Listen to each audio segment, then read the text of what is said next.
Basic ജർമ്മനിയിലും അറിയാതെ ഈ രാജ്യങ്ങളിൽ പോയാൽ നിങ്ങൾ പെടും. അവിടുത്തെ ബസ് ടിക്കറ്റ് ബുക്ക് ചെയ്യാൻ അല്ലെങ്കിൽ ട്രെയിന് കയറാനായിട്ട് നിങ്ങൾക്കൊരു ജർമ്മൻ ലാംഗ്വേജ് ലെവൽസ് ഇല്ലെങ്കിൽ നിങ്ങൾക്ക് കുറച്ച് ഡിഫിക്കൽട്ട് ആയിരിക്കും.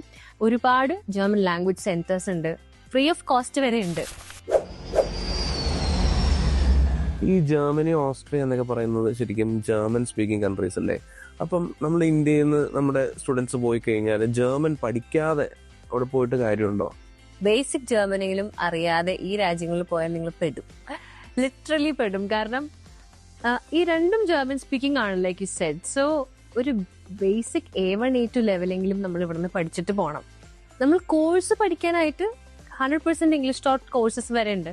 അപ്പോൾ അതിന് നമുക്ക് ജർമ്മൻ ലാംഗ്വേജ് വേണ്ട. പക്ഷേ അവിടുത്തെ ബസ് ടിക്കറ്റ് ബുക്ക് ചെയ്യാൻ അല്ലെങ്കിൽ ട്രെയിന് കയറാനായിട്ട്, ഈവൻ സൂപ്പർ മാർക്കറ്റിലും അല്ലെങ്കിൽ ഇവൻച്വലി ഒരു ഫുൾ ടൈം ജോബ് കിട്ടാനും ജർമ്മൻസ് ആയിട്ട് സോഷ്യലൈസ് ചെയ്യാനും നിങ്ങൾക്കൊരു ജർമ്മൻ ലാംഗ്വേജ് ലെവൽസ് ഇല്ലെങ്കിൽ നിങ്ങൾക്ക് കുറച്ച് ഡിഫിക്കൽട്ട് ആയിരിക്കും. ഇവിടെ നിന്ന് ബേസിക് ലെവൽ പഠിച്ചു പോയിട്ട് advance level I would suggest ഈ രാജ്യങ്ങളിൽ എത്തിയിട്ട് പഠിച്ചാൽ മതി. കാരണം ഒരുപാട് ജർമ്മൻ ലാംഗ്വേജ് സെന്റേഴ്സ് ഉണ്ട്, ഫ്രീ ഓഫ് കോസ്റ്റ് വരെ ഉണ്ട്. So I think that will be the best choice.